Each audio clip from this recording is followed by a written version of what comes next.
Brian Powell of I Run Far here with Anna Frost before the 2014 Speedgoat 50k. How you doing, Anna? Good, thank you. How are you? Very good. Good. The last time we talked on camera was in Transvolcania, or right thereafter, and you had a very strong run there. Yeah, it was good.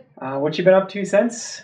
I've been all over the place since. I went to the Azores after La Palma, and that was just a really great adventure there. It was an amazing place to go. And then I've been pretty much in France since I did the Chamonix 80k.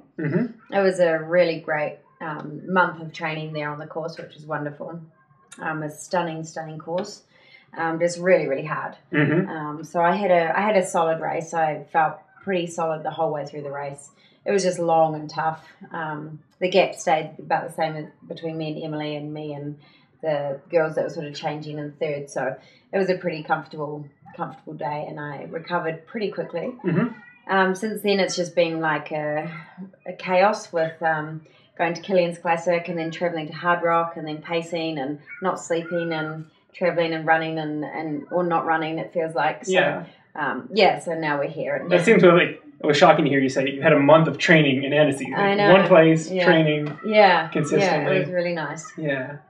But you definitely seem to be inspired by the San Juan Mountains. Yeah, definitely. They're an amazing place, and now I think for me it's just my sole mission to get into Hard Rock 100 for whenever I can. It's it's not all up to me to do that. But yeah, they're stunning mountains. The 14 is something quite special. I mean, even the 13 is something special. You get to the top of them and it's just huge, it's massive. So I love spending time up there, and it's really hard to then taper for a race and stop and not do the long days that you wish you could. Probably nice that you've had sort of been busy with Hard Rock, and then you almost didn't have a chance to go adventuring every day. And then the travel after that as well.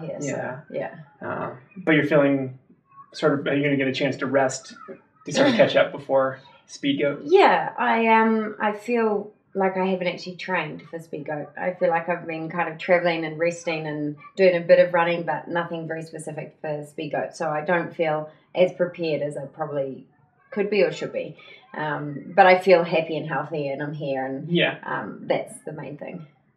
You won in 2012, 2 years ago. I mean, you feel sort of on par with how you were then? Well, I was having a disaster year then. That was when I was having injury after injury. So at that point, I think I lined up after, I don't know, a couple of weeks of only hiking in the 14ers before being here. So in terms of health-wise, I'm healthier.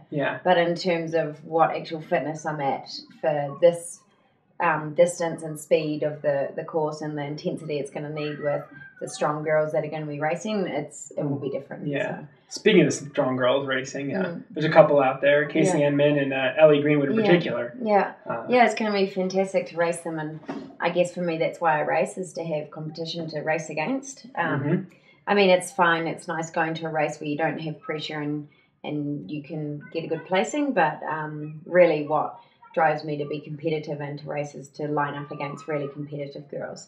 And seeing that there's so many more in the scene now is just fantastic. And it's going to be awesome to see how Casey goes in the longer one, and awesome to see how Ali goes in the shorter one, I guess, for both of them, and I'm kind of in the middle. This is probably your, in terms of those you three women, it's probably the course that suits you the best, course and distance at this time. But I think they're both super strong. Totally. And at the moment, very, very strong, both of them. So it would just be fantastic to get out there with them. You never know what's going to happen on race day. No, right? exactly. 2 years ago, it was really hot here. I mean, for temperature-wise, it might not have been, but up at 11,000 feet with the sun. It was hot. It was boiling. So I'm not sure if it's going to be that hot this year. No. Okay. It's not going to be cool, but it's not going to be quite that warm. Yeah, so. Well, that's probably better. You've run this course before. I mean, what parts of it do you think suit you the best? Wow, actually, to be honest, I can't really remember the middle section. I remember going up the first hill and down the first hill. I remember a really beautiful meadow of flowers. I remember getting to an aid station and being offered a popsicle and thinking that would be amazing right now, but I can't.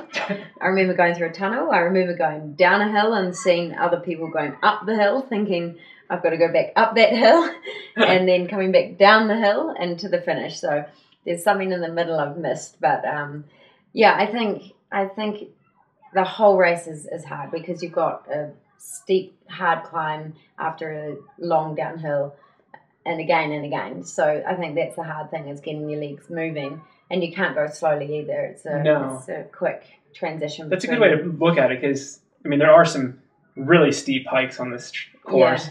And then there's dirt road descents that you have to be running really fast. And you have to transition very quickly because you get to the top and you've got to go. And you're gassed when you get there. Yeah, so it's a hard course all through it. A good challenge. Yeah. Well, Anna, best of luck out there. And, thank you. Have fun, too. Thanks, I will. Bonus question for you. Yes. You've just been in the San Juan Mountains of Colorado, and you've been there before. What's your favorite mountain to climb so far? Sneezy. Perhaps Mount Sneffels? Oh, yeah, that one. Why is that one? I don't know. I like the name. It's cool. That's enough. That's enough, yeah. All right.